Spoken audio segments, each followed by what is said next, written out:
Residents searched for survivors at the Bath Consolidated School in Michigan in 1927 after Andrew Kehoe, a disgruntled school board member, set off explosions that killed 38 children, 5 adults, and himself. The Detroit News, via Associated Press. It has become a familiar jolt. You see an alert on your phone, turn on CNN or stop scrolling Facebook and absorb the news. There's been a mass shooting. Someone with a handgun or a rifle has killed several people, or a dozen, or scores, and the toll is likely to rise. This moment of distressing recognition isn't news, even if mass killings have grown more common and the weapons more powerful. At various times in the first half of the 20th century, Americans picked up the newspaper to see that a man had committed an act of unthinkable violence. As has been the case with the Las Vegas shooting, the motive wasn't always immediately clear. And when it did emerge, mystery inevitably still surrounded the question of why the killer thought his grievance justified the deaths of innocent people. Here's a look at 3 mass killings by lone assailants from before 1950, carried out with bullets and bombs. A shooting in Kansas, 1903. 9 people were killed after Gilbert Twigg opened fire with a 12-gauge shotgun at a concert in Winfield, Conn, in August 1903. He killed himself at the scene. An undated photograph of Gilbert Twigg. Cowley County Historical Society Museum. A letter was found among Twigg's belongings indicating that he planned the massacre some days ago, according to a New York Times article published several days afterward.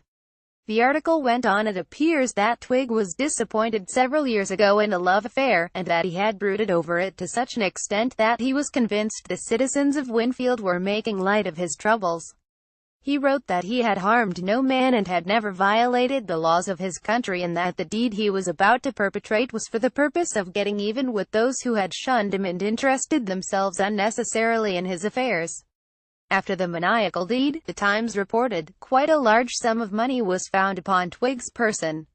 The shooting was an uncommon type of attack at the time, and has been called the precursor of modern mass shootings.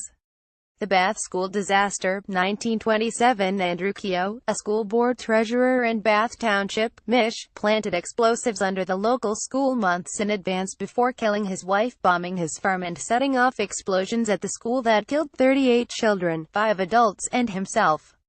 Kehoe, a farmer who had struggled to pay his mortgage, was angry about taxes that had been raised to pay for the school. It is believed Kehoe's mad act was caused by desire for revenge on the school board, the Times reported. It continued, recounting the man's characteristics tonight. Neighbors recalled that he had appeared intelligent, but with a tendency toward being pugnacious. After the bombing, a moan from a mother or a stifled cry here and there from a father as a blanket was lifted testified that another search was ended, the article said. Many of the mothers and fathers clasped in their arms the bodies of their children and carried them to their homes, refusing the services of ambulances and hearses that came from surrounding towns. At Kehoe's farm, the police found a sign that offered insight into the killer's psychology.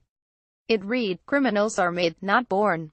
A rampage in New Jersey, 1949. On a fall morning in 1949, Howard Unruh, who would later be found criminally insane, went for a walk through his Camden, New Jersey, neighborhood with a Luger pistol. Along the way he killed 13 people, 3 of them children, in what the front page of the next day's Times would call a mad rampage. The article by Meyer Berger, which would win a Pulitzer Prize, described the gunman as a slender, hollow-cheeked 6-footer paradoxically devoted to scripture reading and practice with firearms. Unruh eventually fled to his apartment, where, according to his Times obituary in 2009, about 50 police officers converged and blazed away with machine guns, shotguns and pistols. The police also used tear gas, and eventually he came outside with his hands up.